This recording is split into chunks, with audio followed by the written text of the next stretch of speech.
Welcome to our presentation entitled MTSS for English Learners, Connecting Language and Literacy. I am Dr. Amanda Sanford from Project LAY at Portland State University, and my co-presenters are Dr. Linda Cavazos of Project Ellipsis, run through American Institutes for Research, and Dr. Leticia Grimaldo of Project Elite from University of Texas at Austin. We would also like to honor that our colleagues, Dr. Julia Esparza-Brown of Project LAY, Dr. Shannon Hira of Project Elite, and Drs. Alba Ortiz and Elsa Cardenas-Hagen of Project Ellipsis are part of our 3 project teams and contributed to the research and information presented here. This presentation will describe the work of 3 OSEP-funded model demonstration projects to develop culturally and linguistically responsive literacy interventions within a multi-tiered system of supports for English learners with or at risk for disabilities. We will provide a rationale and describe the components of MTSS for ELs. We will describe the 3 model demonstration projects and the context of each project, as well as frameworks for developing culturally and linguistically responsive instruction. We will also share project resources, including our briefs, tools developed by the projects, and 3 shared project websites, www.mtssforels.org, as well as the individual project sites. First, let's look a bit at English learners in the United States. In 2016, the US had almost 5 million ELs, which made up 10% of public school enrollees. This is an increase from 8% in 2000 and part of an ongoing trend of growth that is expected to continue well into the future. When we look specifically at ELs with disabilities, we see that in 2017, 14.3% of ELs were identified with a disability, with half of ELs with disabilities identified as specific learning disability, and about a fifth identified as having a speech-language impairment. For these students, it is often difficult for educators to discern the difference between academic or linguistic issues that result from typical language acquisition process versus an intrinsic disability. An effective culturally and linguistically responsive MTSS framework can decrease the misplacement of English learners in special education and increase the academic outcomes for every EL student. Here's an overview of our model demonstration projects, MTSS for ELs. There were 3 grants awarded nationally for the years 2016 through 2020, and we are currently at the close of a no-cost extension year of funding. The focus of our model demonstration grants is to improve the reading outcomes of EL students with and at risk for disabilities in grades 3 through 5. The core components of the model are described in the MTSS for ELs rubric shown later in this presentation. They include high-quality, evidence-based language and literacy instruction in all tiers. This requires a focus on high expectations and evidence-based instruction utilized from core instruction to interventions to special education services. Culturally and linguistically responsive teaching practices and principles ensure the language needs of ELs are addressed through materials and practices that connect with students' cultures and background knowledge. Language supports in students' first language when possible. All 3 of our projects worked with schools that implemented various models of bilingual instruction, from one-way transitional models to 2-way immersion models, to support students' language development across both Spanish and English, as a majority of ELs in the projects were Spanish-speaking. Linguistically aligned assessment practices. The MTSS for ELs rubric describes assessment practices that ensure students are assessed and monitored in the language of instruction, and that assessment tools monitor both reading acquisition and language acquisition. Regular review of student data. Data-based decision-making is an essential component of each of the models and integrated into all aspects of instructional decision-making. Appropriate identification of ELs with disabilities. Utilizing appropriate data sources, comparing EL student progress to true peers with similar educational and linguistic experiences, and involving families are all important components of evaluating whether to refer and qualify students for special education services. professional development, and strategic coaching for teachers. The MTSS for EL's rubric, worksheet, and action plan were used to structure team evaluations and goal setting for schools. Each project worked collaboratively with school teachers and leaders to develop a professional development plan and coaching to support implementation of project components. The 3 projects developed a collaborative website, www.mtssforels.org, which you can utilize to access the individual project sites as well as the tools and resources you see presented today. These tools and resources include the MTSS for EL's literacy implementation rubric, the tool utilized to evaluate the MTSS implementation features in each of the project schools, as well as set goals and create action plans to improve literacy and language outcomes for ELs. We also have 3 project briefs. Brief 1 focused on multi-tiered instructional systems for ELs. Brief 2 focused on evidence-based Tier 2 intervention practices for ELs. And Brief 3 focused on ELs with significant learning difficulties or disabilities, recommendations for practice. You can watch the project websites for additional briefs that are in development. Now we will describe individual tools and resources from each project. I will begin with Project LAY. Our tools and resources can be located at projectlay.org. Project LAY stands for Lectura para Excelencia y Éxito. Project LAY included 3 K-5 elementary schools in the metropolitan area of the Pacific Northwest. 2 of our partner schools are dual language immersion schools, and 1 has an English-only instruction with English language development services model. ELs make up 20 to 34% of the student body at the project schools. A majority of ELs are native Spanish speakers, but more than 80 languages are spoken in the district, so there is a good deal of linguistic diversity. Project LAY utilizes the PLUS framework to support schools in planning and enhancing evidence-based instruction to meet the needs of English learners with or at risk for disabilities. The purpose of the PLUS framework is to ensure instruction across all tiers is culturally and linguistically responsive. The PLUS framework was created by identifying the evidence-based practices that research has shown to improve learning outcomes for English learners and putting them in a user-friendly format for teachers to easily use to plan and adapt their lessons. PLUS is an acronym that stands for P, pre-teaching critical vocabulary and priming background knowledge, L, language modeling and opportunities for practice, U, using visuals and graphic organizers, S, systematic and explicit instruction, and a second S, strategic use of native language and teaching for transfer. Pre-teaching critical vocabulary and priming background knowledge involves identifying vocabulary and language structures that are unknown and critical to the understanding of a passage or unit of instruction, and pre-teaching them to ensure student success and access to the language students need to understand and engage with content.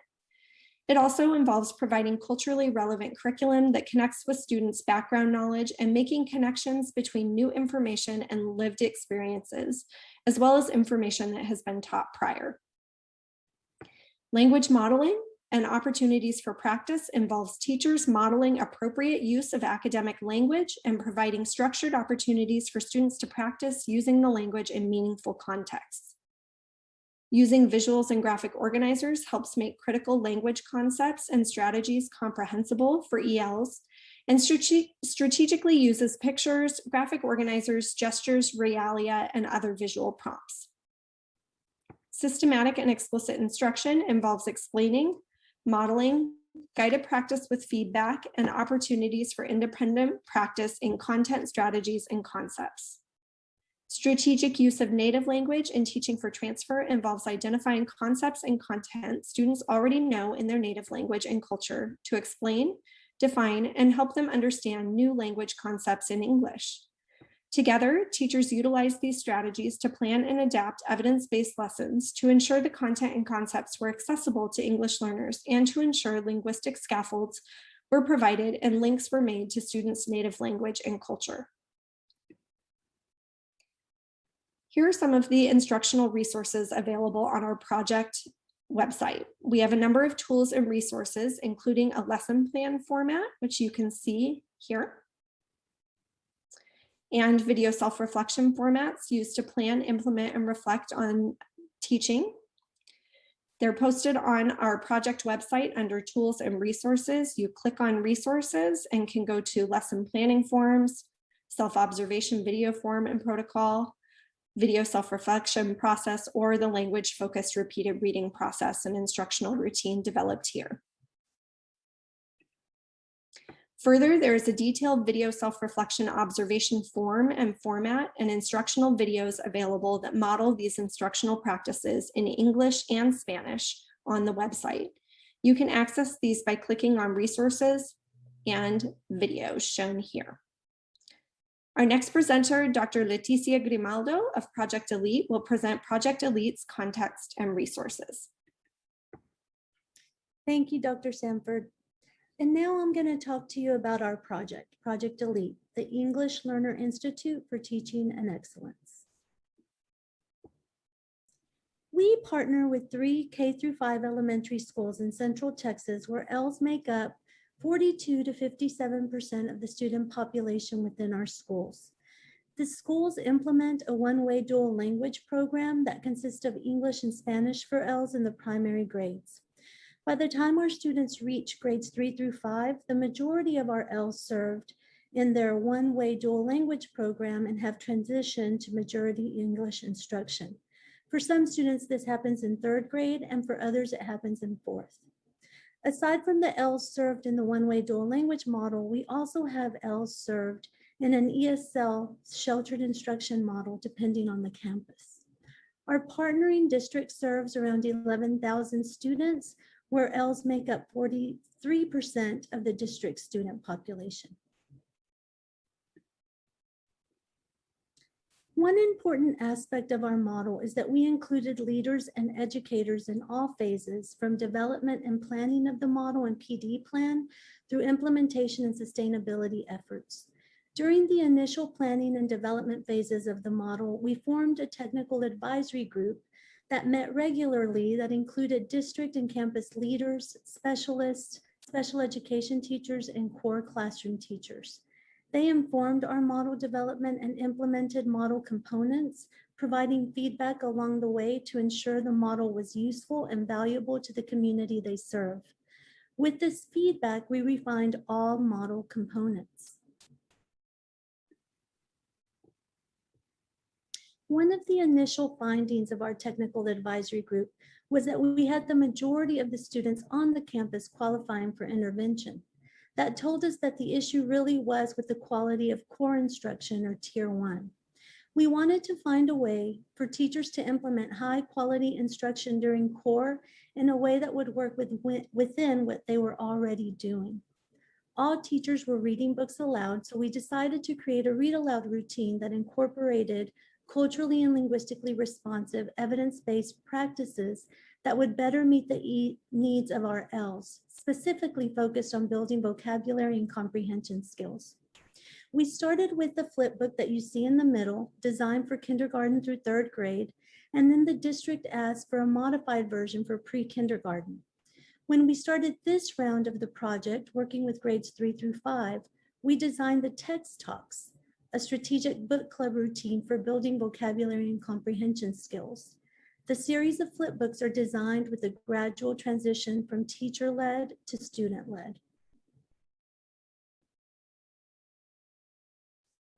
Through the read aloud routine and text talks, teachers integrate instructional content and reading texts that reflect features of ELL's cultural backgrounds, linguistic knowledge, and lived experiences.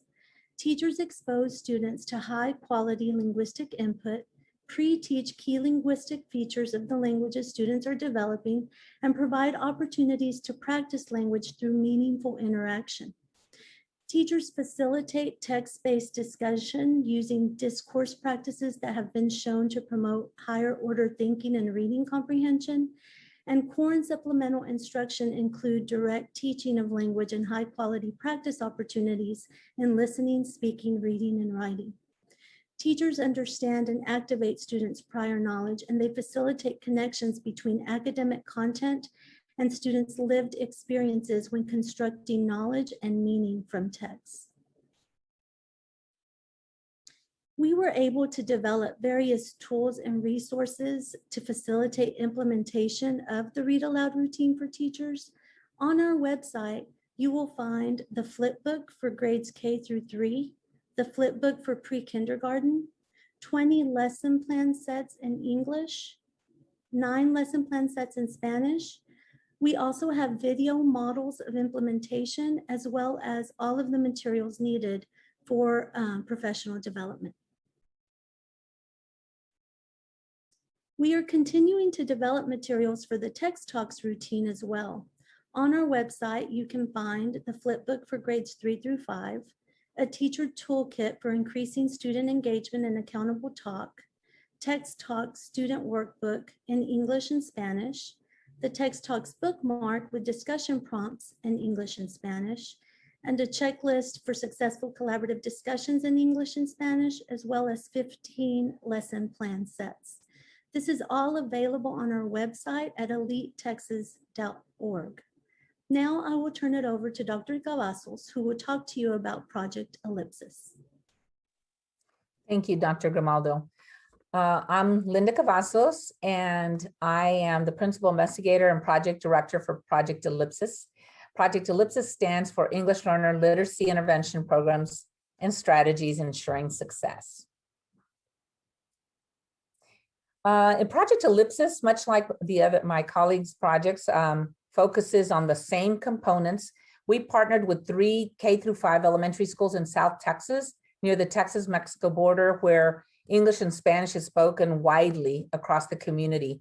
I think some have reported up to 95% of the inhabitants speak English and Spanish. Of the nearly 1,900 students in the schools, 99% of them are Hispanic and 51% are English learners. And there's many, many students in the schools that are not English learners, but that still need linguistic scaffolds and support. The participating districts uses an early exit transitional bilingual education model, English and Spanish, which means that they start instruction in Spanish, the native language, and they quickly move into English. By the end of 2nd grade, most of the students are already being instructed in English. English is the primary language of instruction from there on, unless there's newcomers or students new to the district.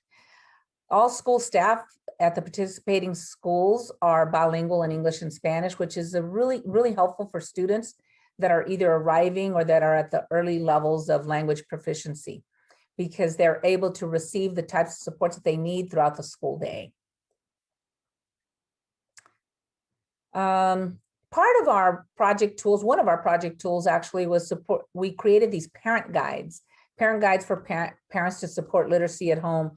And a little bit of context about the development of these guides. We provided some parent trainings as part of our project work across the district for our participating schools and other schools that wanted to participate in the parent trainings. And what we noticed very quickly was that multi-generations of families were showing up for these trainings, and they were showing up to learn how they can support their students at home. It was really interesting to us to see whole families come out, adults, and sometimes they brought younger children that weren't in school yet. But there were parents in there and grandparents that wanted to support literacy but didn't know how. And there were language barriers and cultural barriers. And so we thought about this and thought, how can we keep these parents engaged and motivated? Because they're seeking ways to contribute and help the students. We considered ways to empower these parents by giving them strategies that they could use to support literacy at home as an extension of literacy or reading development in the school, even when there was a reading or language barrier. So the parent brochures were our response to this need as a culturally and linguistically appropriate response to varying parent and family member literacy levels and language proficiency levels. We wanted to find a way that they could use the language that they speak to support literacy, even if they didn't speak the target language or the language the students were reading. So here you see a cover of the English and the Spanish version. These are available also for download from the Multi-Tiered System Support website. So I'm going to walk you through some of the content. In these guides, you will find 4 selection boxes for parents or family members. And we extend to family members because sometimes there's other adults living in the home, relatives or grandparents. So it's really important for us not to just provide this for parents only. Families are composed in different ways, and we want to empower all of them to support literacy at home. So in the first column you see, and we'll use these icons to help parents that are not literate in the language, the target language. Even though these are provided in English and Spanish, we have some family members that don't read in either English or Spanish. And so the icon of the reading a book would be they can read. And then the brain icon, you understand. So in the first column, you see a parent or a family member who can read the language the child is reading and understands the language that is being, or the text that is being read. In the second column, you can see a family member that does not read but understands the language. So you can see how it's crossed out for does not read. This might be something like a Spanish-speaking parent or family member who does not read English but might have some level of understanding, or vice versa. They may not read Spanish but have some level of understanding. So you can see that they're still understanding but not reading. In the third column, you can see this would be a family member or a parent who reads but does not understand the language. And this is really common with Spanish for English speakers who are developing Spanish, but they don't read it yet, but they can kind of understand it. They can understand some, maybe not at all, but it's so easy to read Spanish because of the letter sound correspondence that a parent may be able to read it, but not have the vocabulary to understand what's being read. So that's the third column. On the fourth column, this would be for a parent who is not literate, cannot read nor understand the language. If the language is English or Spanish, doesn't matter, this applies to both. So and that parent can still support, or that family member can still support reading at home. And we provide some strategies on how to do that. So next slide, the child in this one, that's the first column that you saw. The child reads in a language that the parent reads and understands. And we would ask the parents, there's understanding here. Check the book for difficult vocabulary. That's still really important. It's an extension of what you would see in the classroom. Review any challenging vocabulary words before reading the book. Make predictions from the cover and the title. And I don't want to read these, but I will just tell you that all of these, listen for fluency, take turns reading if you can, make connections and clarifications, and ask open-ended questions. That's what we see in the classrooms with good instruction, and that's something that parents can do, particularly if they can read and understand the language.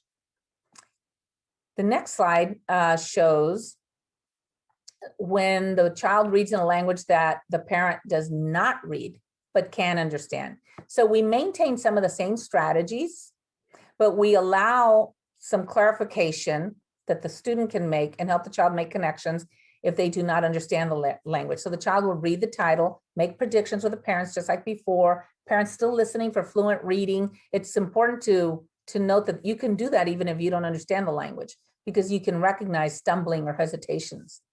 Ask questions and clarifications about what is read, help the child make connections, and ensure that the child is understanding what they're reading. So the next slide features when the child reads in a language that the parent reads but does not understand, and you can see the icons here. They don't understand it, they can read it.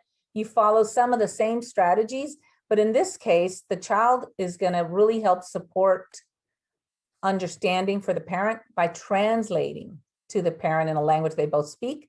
And the conversation and discussion about the text will occur in the language that is spoken, even if it's not the language of the text. So this empowers the child to be able to use all of their linguistic register to translate and help the parent understand. Next slide. In this one, you can see that both of the icons are crossed out. This would be for a parent or family member who does not read or understand, and it could be in either language, in the native language or English. And this is an important one because this is what led to our thinking about this. We had adult groups and grandparents coming to us and saying, I can't read, how can I support reading? We said, of course you can. The motivation that you show and the desire to help can help empower the reading development of the children in your home. So we offer some guidance here. Again, the child is empowered to translate and help support that. Parents are still doing the same thing, asking questions about what they're hearing. So they're listening to the text and they're asking questions about it. We gave some trainings on inferencing and other types of strategies that parents can use. And we couple that with this brochure for parents to help them support reading development at home. So the important thing of this guide is that it gives the parents, it empowers all parents at all literacy levels, all language proficiency levels to help support literacy development at home. So the parents can feel empowered even if they feel that they don't have something to offer. Of course they do. It also helps to deconstruct or debunk the myth that these parents don't want to support literacy. Of course they do. They just need some guidance to figure out how they can do that. And they're able to do this in a way that's culturally and linguistically responsive. And it also helps support culture and language development in the student. So these are parent guides. They're available on the shared website, and you can download those. There's also some guidance documents that are coming to help support the administration and the use or the training for these. So here are some of the references that support some of the content in this presentation. You can see here that we pulled from these, and here's some contact information and resources. You can go to the MTSS4ELS.org website, where I think you can pull down most of what's been presented here. If not at the MTSS4ELS, those are the collaborative products. You can go to the individual project websites to download materials. You have the contact information here for Dr. Sanford, myself, and Dr. Grimaldo. If you have any questions regarding this presentation or need support in accessing any of these materials that are available for free download, please reach out to us and we can help you navigate your way through that. Thank you so much for being with us for this presentation. We do have a disclaimer from OSEP Leadership and Project Directors Conference. You can read it here. Essentially, that this supports what we've done in this project and doesn't necessarily support their thinking, but it is aligned with what we consider to be the charge for these projects. So thank you so much.